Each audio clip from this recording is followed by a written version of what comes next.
ये कहानी है गांव जोगिनी की, जो रहस्यमयी तरीके से रातों रात वीरान हो गया। ये गांव भी कभी हरा भरा हुआ करता था, फिर ऐसा क्या हुआ जो रातों रात वीरान हो गया।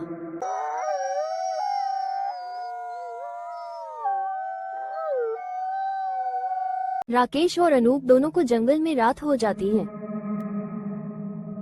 यार अनूप, अब हम घर कैसे जाएंगे यार? तभी अनूप बोलता है, हमें रुकना नहीं चाहिए, हमें चलते रहना होगा। और फिर दोनों चल देते हैं। कुछ दूर चलने के बाद उन्हें एक आवाज सुनाई देती है।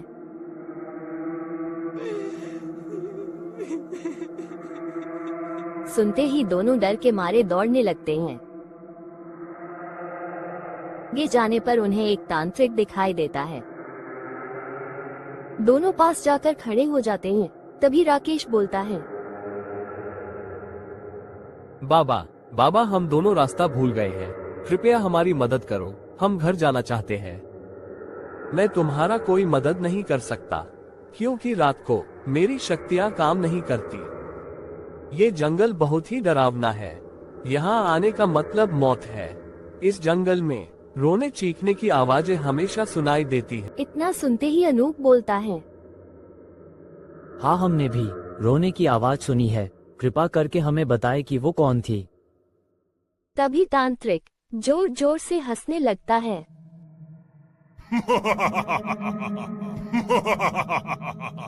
उसका नाम शालिनी है।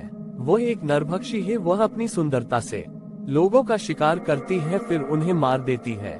फिर तीनों को वही रोने की आवाज सुनाई देती है।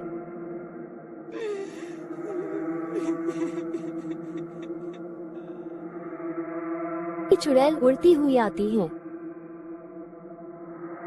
राकेश को उठा के ले जाती है। ये सब देखकर अनूप डर के मारे भागने लगता है।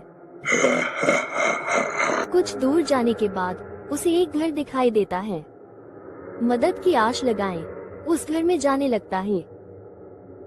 अंदर जाने के बाद मालूम चलता है कि ये घर नहीं, पुरानी हवेली है। आगे जाने पर उसे घुघरू की आवाज सुनाई देती है।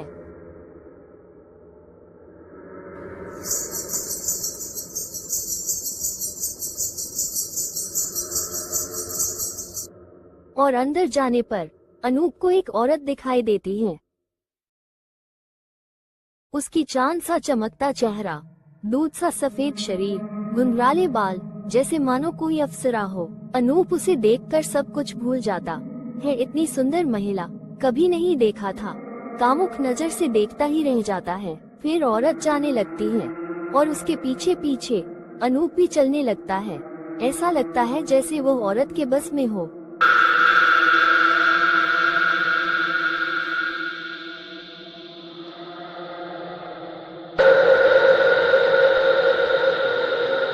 तभी औरत अनूप को ऊपर आने का इशारा करती है।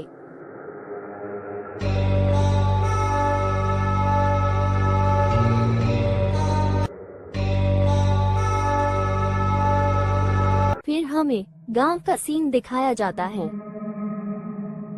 राकेश का कहीं पता न चलने पर उसकी पत्नी परेशान थी। तभी वहां पर एक बुढ़िया दादी आती है और बोलती है, बेटी, इस तरह से उदास बैठने से काम नहीं चलेगा, हमें पुलिस स्टेशन में रिपोर्ट लिखानी चाहिए। बुढ़िया की बात मानकर राकेश की पत्नी शांति अपनी बेटी के साथ रिपोर्ट लिखवाने चल देती है। शांति सारा हाल दरोगा अभय सिंह से बताती है। फिर सभी गंभीरता से बात सुनने के बाद दरोगा अभय सिंह बोलते हैं, हम आपकी बात समझ रहे हैं। पिछले एक साल में कुल 150 पुरुष गायब हो गए हैं। किसी को कुछ पता नहीं कौन गायब कर रहा है और क्यों कर रहा है, किस लिए कर रहा है।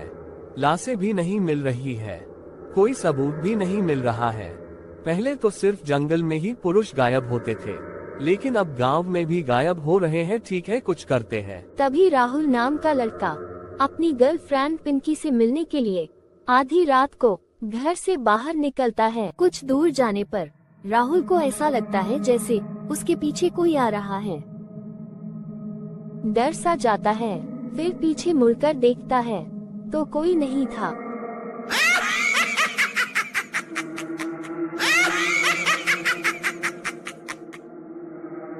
सामने चुड़ैल देखकर डर के मारे राहुल बेहोश होकर वहीं गिर जाता है।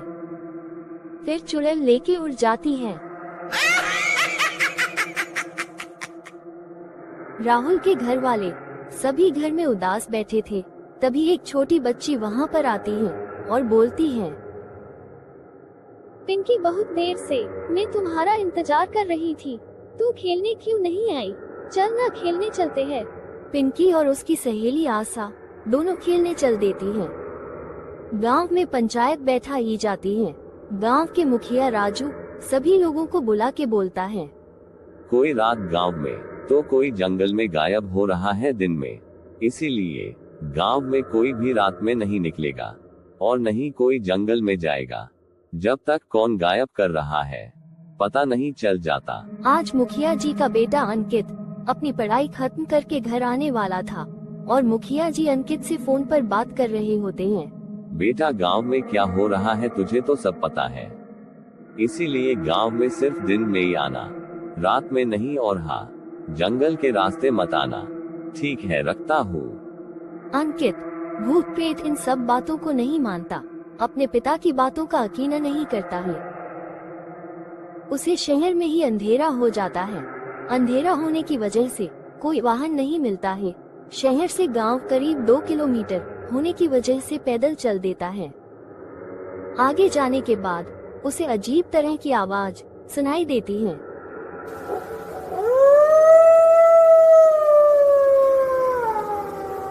फिर इधर उधर देखता है तो कुछ नहीं दिखाई देता। जंगली जानवर हैं, सोच के आगे बढ़ जाता है।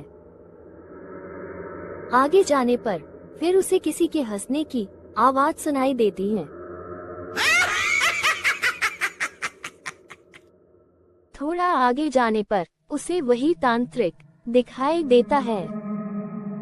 इतनी रात गए कहाँ घूम रहे हो? इस गांव के तो नहीं दिखते, पता है ना ये जंगल और गांव शापित है। मैं इसी गांव का हूँ। पढ़ाई करने शहर गया था।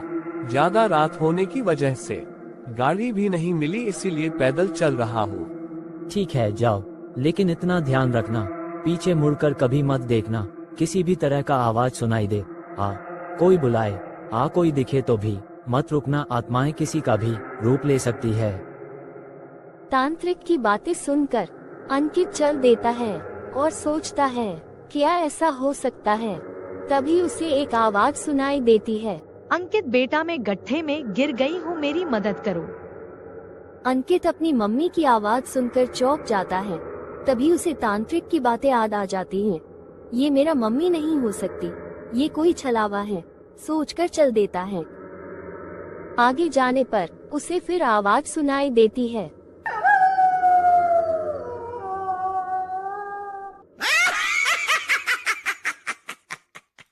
तांत्रिक की सभी बातें सत्य होता देख एकदम डर सा जाता है। उसका शरीर भारी होने लगता है। तभी उसे महसूस होता कि उसके पास से कोई चीज बहुत तेजी से गई है। इतनी भयानक चीज देखकर दौड़ने लगता है। तभी उसको अपने पीछे किसी चीज के दौड़ने का आहट होता है। आगे जाने पर अंकित को एक पुरानी मंदिर दिखाई देता है। तभी सोचता है बचना है तो जल्दी से मंदिर में जाना पड़ेगा। अंकित के मंदिर के अंदर जाने के बाद सारी चुड़ैलें मंदिर के अगल बगल घूमने लगती हैं।